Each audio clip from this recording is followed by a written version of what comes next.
இயேசுவில் எனது அன்பிற்குரியவர்களே, உங்களுக்கு என்னுடைய இதயம் கனிந்த வாழ்த்துக்கள். வணக்கம்.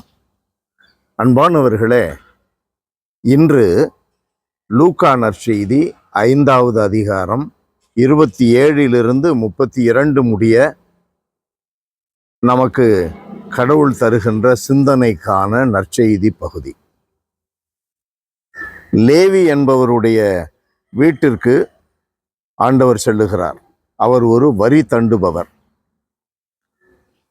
அவரை பார்த்து ஆண்டவர் இயேசு, என்னை பின்பற்றி வா என்று அழைப்பு கொடுக்கிறார்.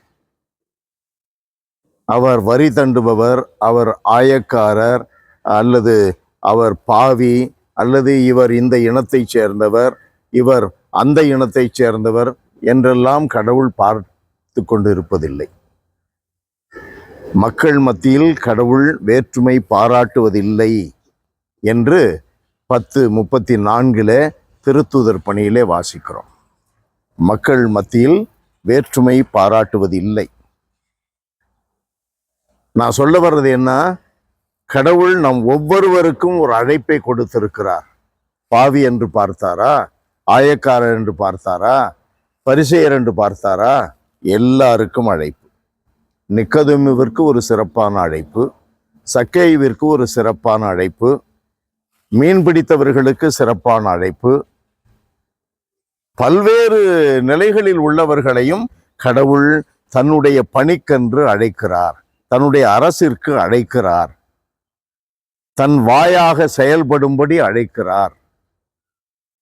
லேவி அனைத்தையும் விட்டுவிட்டு எழுந்து இயேசுவை பின்பற்றி சென்றார். நமக்கு அழைப்பு என்று கடவுளிடமிருந்து வருவது ஒருவேளை நம்முடைய குருவானவர்கள் வழியாக, நம்முடைய பெற்றோர்கள் வழியாக, சில நிகழ்வுகள் வழியாக, சில விபத்துகள் போன்ற காரியங்கள் வழியாக நமக்கு அழைப்பை கடவுள் கொடுக்கிறார். எந்த இடத்திலும் நமக்கு கடவுளிடமிருந்து அழைப்பு வரலாம். என்ன செய்ய வேண்டும்? பின்பற்ற வேண்டும். அழைப்பு கொடுக்கப்பட்ட லேவி என்ன செய்கிறார்? ஒரு பெரிய விருந்தொன்றை கொடுக்கிறார். இயேசு அங்கே வந்து விருந்திலே பங்கெடுக்கிறார். அங்கு நிறைய பாவிகள் வருகிறார்கள், வரி தண்டுபவர்களுடைய நண்பர்கள் வருகிறார்கள், எல்லாரும் இருக்கிறார்கள். இவர்களுடைய இந்த விருந்திற்கு பரிசேயர்களும் வருகிறார்கள். பரிசேயர்களும் அவர்களைச் சேர்ந்த மறைநூல் அறிஞர்களும் முணுமுணுத்து இயேசுவின் சீடரிடம், வரி தண்டுபவர்களோடும் பாவிகளோடும் சேர்ந்து நீங்கள் உண்பதும் குடிப்பதும் ஏன் என்று கேட்டனர். அன்பானவர்களே, அவன் தான் சாப்பிட வந்திருக்கிறான், அழைக்கப்பட்டிருக்கிறாங்க, சாப்பிட்றாங்க. நீ என்னத்துக்கு வர்ற? பரிசேயர் சதுசேயர் என்னத்துக்கு வர்ற? அவனுக்கு சாப்பாடு பிரதானம் இல்லை. இயேசு என்ன பேசுகிறார், எப்படி அவரை குற்றப்படுத்துவதற்கு உரிய காரியங்களை நாம் பொறுக்கி எடுக்கலாம். சில பேர் பங்குகளில் அப்படிதான் பார்த்துக்கிட்டே இருப்பாங்க. பங்கு சாமியார் என்ன சொல்றாரு, எதில் அவர் மடக்கலாம். பங்கு பேரவைகளில இருக்கிற சில நபர்களை எப்படி மடக்கலாம்.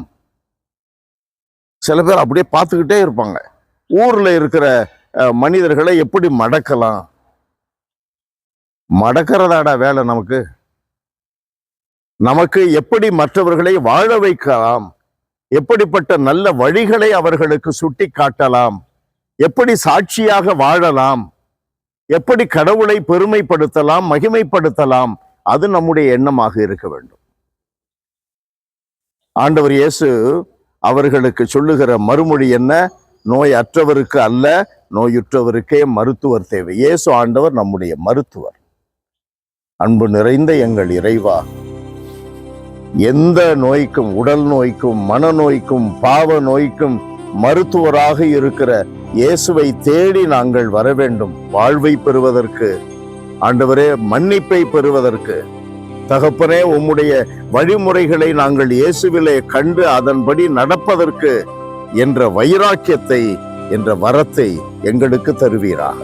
இயேசுவின் நாமத்தில் ஜெபிக்கிறோம் பிதாவே. ஆமென், ஆமென்.